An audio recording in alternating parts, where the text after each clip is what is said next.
ऐसी स्थिति समाज में पैदा है, जैसे कहते हैं एक बार एक व्यक्ति चक्की खोटने वाला था, रमलू नाम का। जानती हो चक्की तो जानती होंगी, आज वाली तो नहीं जानती होंगी, पर ये माताएं बुजुर्ग बैठी इनको मालूम है। अच्छा, चक्की जब ऐसी हो जाती है जिसके दांतें खत्म हो जाती तो दांतें निकलवाती थी नहीं निकलवाती थी, जिसको कहते हैं खोटना। बोले पाट खोटे हो गए, इनको खुटवाना है, यानी चिकने हो गए हैं, इनको खुटवाना है। कहते हैं माँ बहुत दिनों से इंतजार देख रही है कि रमलू आएगा तो मैं अपनी चक्की के दांतें निकलवाऊं, उसको खुटवाऊंगी। एक दिन क्या देखा है कि रमलू, शाम का समय है, रमलू आ रहा है। माँ ने देखा, रमलू को देख करके कहा रमलू से, माँ ने कि रमलू तुझे मेरी चक्की खोटनी है। रमलू कहता माँ आज तो देरी है, मैं लेट हो गया, मुझे घर जाना है, मैं कल को आकर के तेरी चक्की खोट दूंगा। माँ कहती है तेरा कोई भरोसा नहीं, बहुत दिनों से इंतजार कर रही, तू आए या ना आए। मैं पड़ोस में जाती हूँ, वहां जाकर के आटा पीस करके लाती हूँ, तेरा कोई भरोसा नहीं है। रमलू मना करता, माँ इस समय तो मैं खोट नहीं सकता, मुझे घर जाना है, मुझे देरी हो रही है। लेकिन माँ जिद कर जाती, बोले चक्की तो तुझे खोटनी पड़ेगी मेरी। माँ पकड़ के रमलू को घर में घुसाती, बोले पहले मेरी चक्की खोट, पहले मेरी चक्की को खोट। रमलू बैठ जाता है चक्की खोटने के लिए। माँ पानी लेने के लिए कहती है, रमलू तू चक्की खोट, मैं भी पानी लेकर के आती हूँ। माँ पानी लेने के लिए जाती है, रमलू बैठा हुआ चक्की खोट रहा है। लेकिन आपने एक सुना होगा, गाना आए या ना आए, गाना चाहिए। बस रमलू भी बैठा हुआ क्या कर रहा है, अपने हथियार भी चला रहा है और गाने भी गा रहा है। गाना गाते गाते रमलू को ऐसा जोश आया कि उसके जो हथियार है बड़ी तेजी के साथ लगते उस चाकी के पाट में, चाकी के पाट के दो भाग हो जाते। रमलू सोचने लगा ये तो माँ का नुकसान हो गया, माँ तो पीस भी लेती, अब बोलो कभी पीसने वाली, अब क्या करना चाहिए, माँ लड़ेगी इसलिए भागने में फायदा है, माँ आए उससे पहले भाग जाओ। रमलू एक गलती जल्दी में और कर गया। रमलू जिस चौकी पर बैठा था, आपने देखा होगा, आज भी हमने देखा है, पूर्वी उत्तर प्रदेश की तरफ हम गए हैं तो हमने देखा है आज भी छींके कई घरों में हमको मिले हैं। पहले फ्रिज नहीं होते थे, माँ क्या करती थी, छींके होते थे, छींके में रख देती थी अपना माखन घी जो भी चीज है वो छींके में रखती थी। उस माँ का भी ऊपर एक छींका था, छींके में घी की मटकी रखी हुई थी। रमलू उसी चौकी पर खड़ा हो गया, ऊपर छींका था। रमलू का सर जाकर के उस छींके में लगा, वो मटकी घी की बाहर गिर जाती है, वो भी फूट जाती है। रमलू सोचने लगा माँ के दो नुकसान हो गए, माँ बिल्कुल नहीं छोड़ेगी, रमलू तू जल्दी भाग। रमलू ने दौड़ लगाने का प्रयास किया, जैसे बाहर दरवाजे खोलने का प्रयास किया तो 16वीं सदी के दरवाजे चढ़े हुए थे माँ के, कब्जे कमजोर थे। जो रमलू था वो नौजवान था, बड़ी ताकत के साथ जैसे ही दरवाजा खींचा कि कब्जे अलग हो गए, किवाड़ टूट करके गिर गए। और जहां किवाड़ गिरे, माँ का वहां एक पुराना चरखा भी रखा हुआ था, वो चरखा भी टूट गया। रमलू सोचने लगा माँ का तो बहुत नुकसान हो गया, तू जल्दी से भाग ले, भागने में फायदा, माँ बिल्कुल नहीं छोड़ेगी। जैसे ही रमलू ने बाहर को कदम रखा कि माँ आ जाती, और माँ ने कहा रमलू मेरी चक्की खोट गई। बोले माँ खोट गई, और ऐसी खोट दी तुझे दोबारा खुटवाने की आवश्यकता है, तुझे खुटवाने की आवश्यकता नहीं है। माँ ने कहा तो रमलू अपने पैसे बता, पैसे कितने हुए। रमलू ने कहा माँ आजकल तो मैं परोपकार में काम कर रहा हूँ, मुझे कोई पैसा नहीं लेना, तू मुझे छोड़ दे। रमलू ने जब ये कहा मुझे छोड़ दे, माँ ने कहा दे ऐसा नहीं हो सकता, पहले माँ बड़ी ईमानदार होती थी, आज वाली कहती चल ठीक है। लेकिन वो माँ कह रही रमलू ऐसा नहीं हो सकता, तूने मेहनत की है तो मेहनताना तो लेना पड़ेगा, पैसे तुझे लेने पड़ेंगे। माँ कहती है पैसे लेने पड़ेंगे। रमलू मना करता, माँ मैं पैसे नहीं लूंगा। जब ये मना कर रहा है तो माँ ने क्या किया, रमलू के कुर्ते को पकड़ लिया। अब माँ तो अपनी तरफ खींच रही है और रमलू अपनी तरफ खींच रहा है। इस खींचातानी में जो माँ के सर पे घड़ा रखा था वो भी, बूढ़ी माँ कहती है रमलू तेरा सत्यानाश हो, तूने मेरे पानी के घड़े को फोड़ दिया, तेरे लिए बैठ करके रो लूं मैं, रमलू तूने क्या कर दिया। तो देखो रमलू क्या कह रहा है, माँ धीरज रख, तसल्ली रख, बहुत बड़ी कबड्डी खेल करके आ रहा हूँ, जाकर के तसल्ली से ही रोना है, धीरज रख ले, बस बस यही स्थिति हमारी भी हो रही है। एक बुराई नहीं है, समाज के अंदर बुराई पर बुराई है। उनको निकालने का प्रयास यदि कोई करता है तो वो केवल और केवल एक ही मंच है, एक ही वेदी है, वो है वेदी आर्य समाज, जिसको लोग कहते हैं कि ये कुछ नहीं मानते, न देवी को माने और न ये देवता को माने। अच्छा, सच मानते या नहीं मानते? आर्य समाज नहीं मानते ना, आधे मना कर रहे नहीं मानते, वो करे नहीं मानते हैं ये। अच्छा, मैं भी सिद्ध करती हूँ मानते कि नहीं मानते। आर्य समाज ही है जो देवी देवताओं को मानता है। ध्यान से सुन लेना, ला मैं यही बता दूं, बताना कुछ और चाह रही थी, ये करे नहीं मानते। अब सुनो, अच्छा ईमानदारी से सुनना, सभी को सुनना है, जिनके घर से ना आई हो जा करके बताना। मुझे पहले तो ये बताओ, ये देवी देवता मरने के बाद होते हैं जिंदे होते हैं? अरे बोल दो अब तुम। हाँ देखो बोल रही, मर जाएंगे तब होंगे, यानी मरने के बाद देवी देवता होते हैं, जीवित देवी देवता नहीं है। इसका मतलब तुम्हें देवी बनने के लिए, तुम्हारी पूजा होने के लिए तुम्हें पहले मरना पड़ेगा। मरना पड़ेगा कि नहीं मरना पड़ेगा? सबको मरना पड़ेगा। अरे तो मरना पड़ेगा नहीं तो मर के आ रही हो, आ रही हो कि नहीं आ रही हो? तुम सब मर के आ रही हो। यहाँ ध्यान से सुन लेना, जिनको ऐसा लगता है मरने के बाद देवता बनते हैं, वो कान खोल करके सुन लेना। अच्छा, देवता तुम्हारा नुकसान भी करते हैं नहीं करते? किसी को बुखार भी बुला देते हैं, किसी की कोई दुर्घटना भी हो जाती, क्या कहते हैं हमारे देवता क्या हो गए? नाराज हो गए हैं। उनके लिए हमें पहरावनी भी पहनानी है, उनके लिए मिठाई भी खिलानी है। करते हैं कि नहीं करते हैं? ऐसा ही करते हैं, कह रही है माता जी, ऐसा ही करते हैं। अच्छा सच बात नहीं, आप नहीं करती होंगी, आप आर्य समाज में होंगी इसलिए नहीं करती होंगी, लेकिन जो कह रही है उनकी तो सुन लो।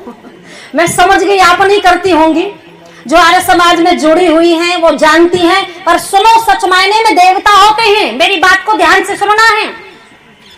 मुझे ईमानदारी से आप बताइए मेरी माताओं, देवता किसको कहते हैं? मान लो कोई आपको दे, भोजन दे, पैसे दे, कुछ और दे, बोलो उसको क्या कहोगे? क्या है ये? क्या कहोगे? कौन है ये? देवता है। या ये समझ लो कोई गरीब व्यक्ति है, यदि उसको कोई और भी ला करके दे रहा है तो उसको क्या कहेंगे? बोलो भाई बड़ा देवता आदमी है, बड़ा अच्छा आदमी है। इसका मतलब देने वाले को कौन क्या कहते हैं? देवता। लेकिन जो ले रहा है उसको क्या कहते हैं?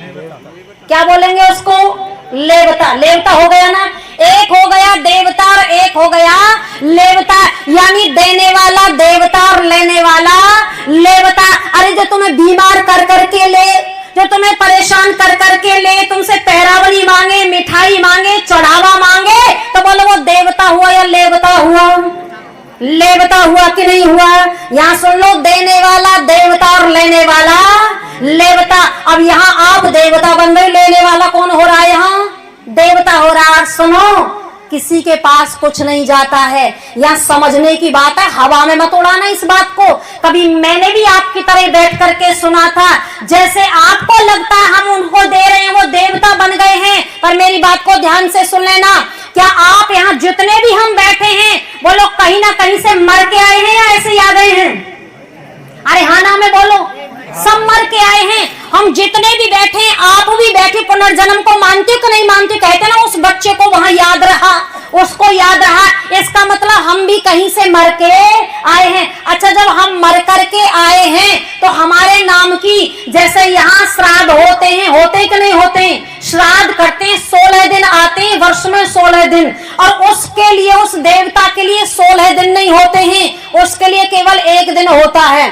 माताएं उंगली उठा रही हैं, एक ही दिन नहीं होता, एक समय होता है, केवल एक समय भोजन दिया जाता है। पहले तो मैं ये कहा करती हूँ, चलो मान लो वो खाते भी हैं तो उनको डेली खिलाना चाहिए या एक ही दिन खिलाना चाहिए? अरे बोलो तो सही, भूख तो डेली लगती होगी कि नहीं लगती होगी? यदि तुम्हें खिलानी है तो डेली खिलाइए उन्हें। फिर खिलाना है तो डेली उनके लिए एक थाली निकाल करके रखिए, छत पर रख दीजिए, पर ना डेली बस की बात नहीं है। ये बात हो गई। दूसरी बात ये है, आप भी मर के आई हो तो सच बताओ ईमानदारी से, मुझे आपके नाम की भी, मेरे नाम की भी, तुम सबके नाम की, बोलो कहीं पीछे थाली निकाली जा रही होगी नहीं निकाली जा रही होगी? खीर पूरी हलवा निकाले जा रहे होंगे कि नहीं निकाले जा रहे होंगे? हमारे सबकी थाली निकाली गई होगी, मेरी भी जरूर कहीं निकाली गई होगी, कहीं ना कहीं निकली होगी। आप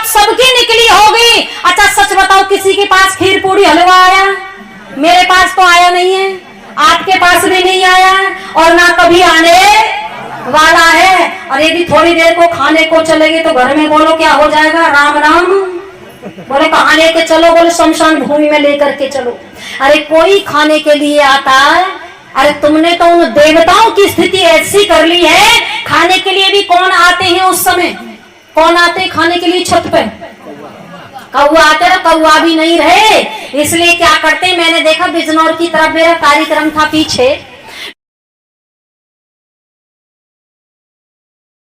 मैंने क्या देखा, आश्चर्य हो गए, सोशल मीडिया पर पड़ा हुआ देख लेना। मैंने देखा पढ़े लिखे लोग जो ऑफिस को भी जा रहे हैं, घर से अपना सामान लेकर के आ रहे हैं, खीर पूड़ी हलवा लेकर के आ रहे हैं, और पंडित जी चौराहे पर बैठ करके एक कौआ को पकड़ा हुआ है और चौराहे पर बैठे हैं, वो ला करके सब अपनी अपनी थाली रख रहे हैं और कौआ सबकी थाली में चोंच डुबा रहा है। वो पंडित जी डुबा रहे, मुझे आश्चर्य हुआ। मैंने कहा इन मूर्खों से ये पूछो, ये पढ़े लिखे मूर्ख हैं, इनसे ये पूछो, इनमें से ये तो पहचान कर ली दादा है किसका। ये सबका ही दादा बन गया, ये सबका दादा बन गए। एक कौवे को सबकी थालियों में घुमा रहे हैं और सब जा रहे हैं, ऐसा लग रहा है हमने अपने दादाओं को भोजन करा दिया है। मेरी माताओं बहनों, स्थिति समाज की ऐसी हो गई। एक बूढ़ी माँ तो कहती अपने पोते से, आज तुझे चल तेरे दादा से मिला करके लाती हूँ। पोते ने दादा देखा नहीं था, जब पोते ने दादा देखा नहीं था तो पोते ने कहा दादी मेरा दादा भी है। बोले हाँ तेरा दादा भी है, देख आज मिलाऊंगी तेरे दादा से। पोते को लेकर के दादी छत पर जाती है, अपना सामान लिया, खीर ली, पूड़ी ली, हलवा लिया और लेकर के छत पर पहुंची।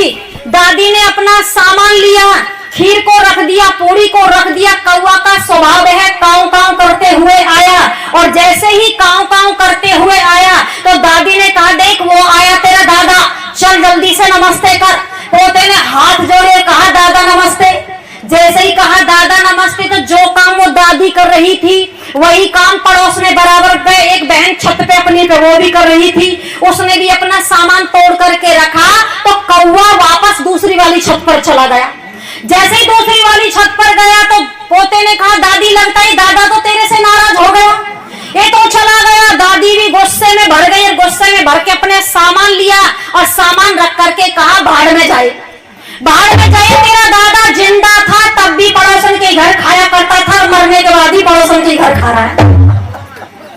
ये स्थिति हमने अपने देवताओं की बना रखी, जिनको हम देवता कह रहे हैं, ये स्थिति है। लेकिन वास्तव में ईमानदारी से, अरे देवता ये नहीं मरने के बाद नहीं, देवता यदि जिंदे को माना हुआ होता तो ये जितने वृद्ध आश्रम खुलना है एक भी खुलने वाले नहीं थे। पर गलती कहीं ना कहीं हमसे हो गई। हमने क्या बताया, मैंने अपनी बहू को बता दिया कि वो है देवता जो मर गए हैं, उसने उसको बता दिया, पर कभी ये नहीं बताया जो मेरी सास है वो कौन है, तेरी देवी है, ये तेरे देवता है। तो इनको जिंदे को ही खिला, मरने के बाद खिलाने की आवश्यकता नहीं है, कोई खाने के लिए आता ही नहीं है। इसलिए देवता कौन है, जिंदे हैं या मरे हुए। मैंने एक बूढ़ी माँ से कहा, मैंने कहा आप कब चाहती हो अपनी सेवा करानी, जिंदे पर या मरने के बाद खाना चाहती हो खीर पूड़ी हलवा। बोली मैं तो बेटा जिंदे पे चाहती हूँ। मैंने कहा जब जिंदे पे खाना चाहती हो तो ये शिक्षा अपनी बहुओं को यही दो कि जो बुजुर्ग अपने घर में हैं, जो बड़े हैं, वो कौन है, सब वो सारे के सारे कौन हैं, देवता हैं। बिंदु रख करके भी गए थे, पहला देवता बताया माँ, दूसरा पिता। बता के गए थे कि नहीं बता के गए थे। और सच मायने में ही ऋषि ने भी लिखा है, ये पंचायतन पूजा का जो विधान दिया है उसमें पहला देवता माँ को ही बताया। किसको बताया है, माँ को बताया है। और माँ के मायने में ये मत समझ लेना, माँ के मायने में केवल जननी माँ नहीं होती है, माँ के रिश्ते में जितने भी हैं माँ वो सारी की सारी देवता होती हैं। चाहे वो इनकी माँ हो चाहे वो इनकी माँ हो, ये आपस में कौन है, ये वाला विभाग चाहता है ये मेरी माँ की सेवा करे, ये मेरी माँ का सम्मान करे, पर ये वाला विभाग इन वाली माँ का सम्मान नहीं करता ना, वो करने को तैयार नहीं है। कई बार तो बड़ी धौंस में रहते हैं ना, मैं तो दामाद हूं, और अकड़ में भी जाते हैं। कई बार तो सासू ही दामाद के पैर छूती है, दामाद नहीं छूता। कई जगह भी होती भी हैं, पर यहाँ बताया सब आपस में ये कौन है, देवी और देवता हैं। हमने इनको देवी देवता मानना चाहिए। और माँ सच मायने में होती भी हो। कैसी देवी होती है मैं आपको बताती हूँ। आपने सुना होगा महाभारत के अंदर भी यक्ष युधिष्ठिर संवाद है। वहां बहुत बहुत प्रश्न उत्तर हुए हैं, लेकिन उसमें एक प्रश्न पूछा गया था, पृथ्वी से भारी क्या है। यक्ष ने युधिष्ठिर से कहा पृथ्वी से भारी क्या है। तो युधिष्ठिर का उत्तर क्या था, पृथ्वी से भारी कौन है, माँ है।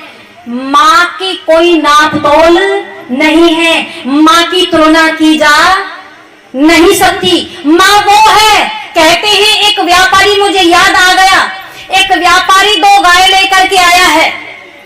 ध्यान से सुनना है। 2 गाय लेकर के आया, जिसमें एक माँ थी और एक बेटी थी, लेकिन शरीर में दोनों गौएं बिल्कुल एक जैसी थी। शरीर में, डील डॉल में बिल्कुल एक जैसी थी। लाकर के व्यापारी ने राजा के दरबार में खड़ा कर दिया दोनों गौओं को और कहा इनमें से पहचान करके बताइए इनमें कौन सी माँ और कौन सी बेटी है। सभी ने चारों तरफ से देखा, लेकिन किसी की समझ में नहीं आया कौन सी माँ और कौन सी बेटी है। राजा ने भी देखा, लेकिन समझ में नहीं आया, क्योंकि शरीर में बिल्कुल एक जैसी थी। मंत्री ने भी देखा, लेकिन मंत्री की भी समझ में नहीं आया। मंत्री ने कहा हम कल को बताएंगे। ऐसा कहकर के मंत्री घर को जाते हैं, और जब घर पहुंचे मंत्री, तो मंत्री की पत्नी ने मंत्री के चेहरे को पढ़ लिया, यानी अपने पति के चेहरे को पढ़ लिया, और चेहरे को पढ़ करके कहा लगता है पतिदेव आज तो आप बहुत परेशान। कई बार आपके यहाँ हाथ दिखाने वाले आते होंगे कि नहीं आते। वो तुम्हारा हाथ नहीं देखते, वो अपने हाथ दिखा जाते हैं कि नहीं दिखा जाते। बड़ी चालाकी के साथ अपने हाथ दिखा जाते हैं। तुम्हें हाथ देख करके तो कोई नहीं बता सकता, लेकिन कई बार तो आपने भी कितनों को बताया होगा, लगता है बहना आज तो बड़ी परेशान सी नजर आ रही हूँ। दरबार में एक व्यापारी 2 गाय लेकर के आया है, एक माँ और एक बेटी है, लेकिन शरीर में बिल्कुल एक जैसी है। समझ में नहीं आ रहा। जो पूरी सभा नहीं बता पाई, जो राजा और मंत्री कोई नहीं बता पाया, वो एक माँ क्या कह रही है, अरे ये छोटी सी बात, ये छोटा सा काम है, आप निश्चिंत होकर के भोजन कीजिए, ये तो मैं बता दूंगी कौन सी माँ और कौन सी बेटी है। भले ही शरीर में वो एक जैसी है, आप निश्चिंत रहो, भोजन कीजिए। मंत्री ने भोजन किया। भोजन कराने के पश्चात वो देवी कहती अपने पति से मुझे वहां लेकर के चलो जहां वो गौएं बंधी हुई है। मंत्री अपनी पत्नी को लेकर के वहीं पहुंचे जहां गाय बंधी हुई थी।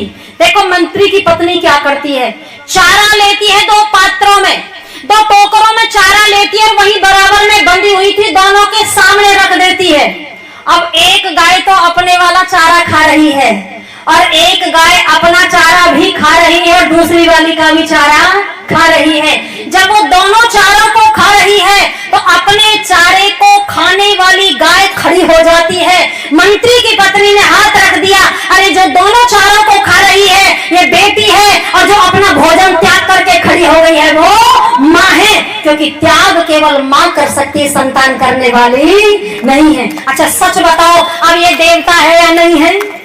ये देवता है। आज ऐसे देवता को कहाँ निकाल के रखा, ईमानदारी से बताओ कहाँ है आज माँ, कहाँ है? आज वृद्धाश्रम में है। वृद्धाश्रम में वो माँ जिसने पाल पोस करके 9 महीने गर्भ में धारण किया, जिसने सब कुछ न्यौछावर कर दिया, पढ़ा लिखा करके विदेशों में भेज दिया, आज उनके बच्चों ने अपने माता पिता को कहाँ डाल रखा है? वृद्ध आश्रम में। वृद्ध आश्रम में डाला हुआ है। काश उन्होंने जाना होता ये कि देवता ये माँ होती है, तो वो कभी ऐसा करने वाले नहीं थे। ये स्थिति समाज की क्यों हो रही? क्योंकि हमने माँ के मायने को जाना नहीं है, हमने माँ की कीमत को नहीं जाना है। कब समझ में आता है? जब ये उसी स्थान पर पहुंचते तब समझ में आता है। आता है या नहीं आता? पर मैं एक बात और मैं आपके बीच में रख दूं, ये मैंने कल भी बताया था, कहीं ना कहीं दोषी कौन है?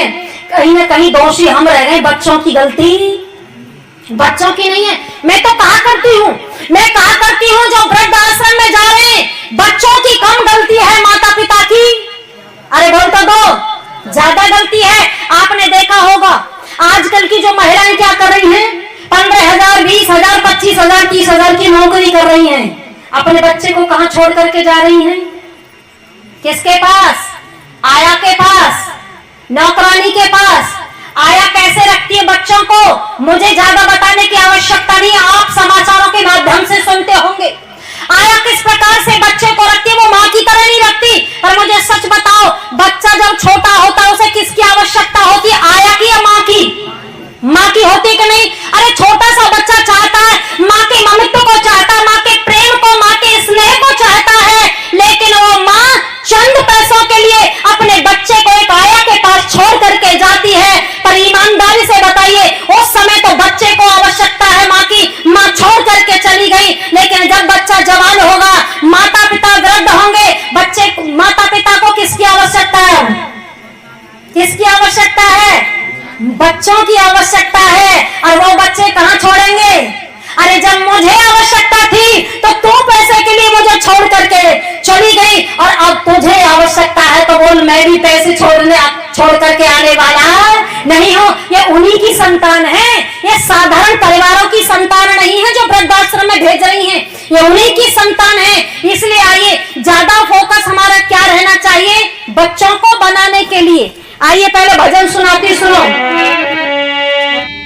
जिस घर में मात पिता का हो, जिस घर में मात पिता का सम्मान होता है, उस घर में सुखों का सभी सामान